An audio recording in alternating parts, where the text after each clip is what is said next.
To mark the 200th anniversary of the founding of the town of Greece, the Greece Historical Society presents a Bicentennial Snapshot. Each week we take a look at a particular aspect of Greece history. Today we'll look at another settlement area in the town of Greece, South Greece, which was commonly called Henpeck.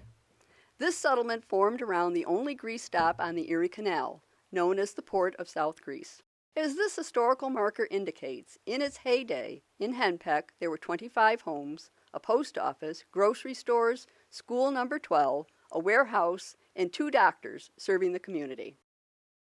On this map, you can see the route of the canal snaking across South Greece with notable structures indicated. The towpath ran behind people's homes. Before there were power boats, mules were used to pull boats along the towpath. There would be one team pulling the boat, and another set of 2 or 3 resting on the front of the boat until it was their turn to pull. The Whittam home backed up to the canal, and one family member recalled, "Changing those mules was quite a noisy operation, and I think they always changed them right by our house when the change was made at 2 o'clock in the morning." The canalers' language wasn't always the best either. When they approached a bridge, such as this one near what today is Elmgrove Road, it was variously called South Greece Road or Henpeck Road, the mules would be unhitched, and while they walked over the bridge, the boat floated under it.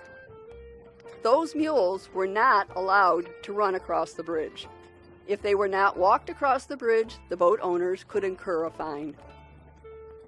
The canal was also called the Dirty Ditch. Garbage of all kind was dumped into the water. One can only imagine the smell. Nevertheless, quoting the member of the Whittam family again, "In the summer, the hired men on the farms used to take their baths on Saturday night in the canal. The women did their laundry in it. It wasn't particularly clean, but that didn't seem to matter. We went swimming in it too, of course. But there were enjoyable memories too. It used to be pleasant to listen to the excursion boats going along out back. There was music and singing coming from them in the evening." Even though the canal was drained in the winter, there was enough water left for skating. Many people from Rochester would skate the canal down to Henpeck, and crowds of teenagers from Henpeck thought nothing of skating into Rochester on a cold winter's night, taking in a show, and skating back to South Greece. In December 1865, while the canal was being widened, the canal diggers wanted higher wages than 87 cents a day for 12 hours' work, and lower prices for supplies than those charged at the contractor's store. So they laid down their tools and threatened to take over the canal at Henpeck. The local militia, the Union Greys, rode out to Greece in sleighs and restored order without any bloodshed. Although the historical marker only names the 8-mile grocery store at Ridgeway Avenue in Elmgrove, where Henpeck Park is today, there were other grocery stores along the route. In the mid-1860s, the Nobles family, pictured in this photo, opened the 4-mile grocery located at what is today Ridgeway Avenue and Whalen Road.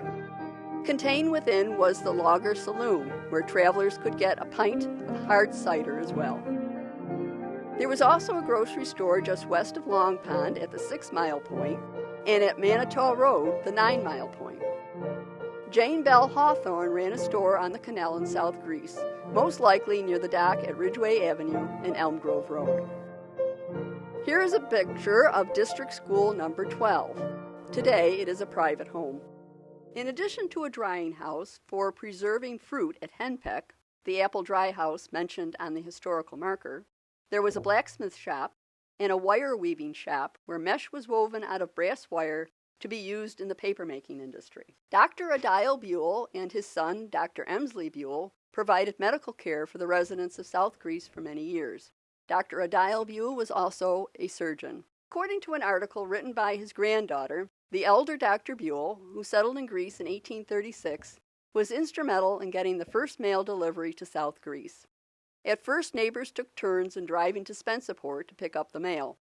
Dr. Buell contacted the post office and made arrangements with the New York Central Railroad officials to have stacks of mail dropped off at the South Greece station. The front porch of the George Payne house, which was enclosed, served as the post office. The post office was later moved to Payne's warehouse. Henpeck did not last as a busy canal port. One canal expert said, probably because it was so close to Rochester, and the town instead was heavily developed further north, notably the Ridge Road corridor. In the 1990s, the town of Greece made the area into a 4-acre waterfront park. While docking a boat, having a picnic, or fishing, one can learn a little history as well. As we conclude this week's look at Henpeck, you may be wondering, why was this settlement called Henpeck? We'll answer that question in our next snapshot. Thanks for joining us this week. Henpeck, Hoosick, and Hojack. What's in a name? This is Maureen Whalen, inviting you to join us next Tuesday for another Bicentennial Snapshot, presented by the Greece Historical Society. Want to learn more from the Greece Historical Society and Museum? Then click that subscribe button for more content and hit that bell icon to get notified when there's more Bicentennial Snapshots. You can visit us on the web at GreeceHistoricalSociety.org. You can find us on Facebook at Greece Historical Society. You can follow us on Twitter at GreeceNYHistory, and you can stop in at the Greece Historical Society at 595 Long Pond Road.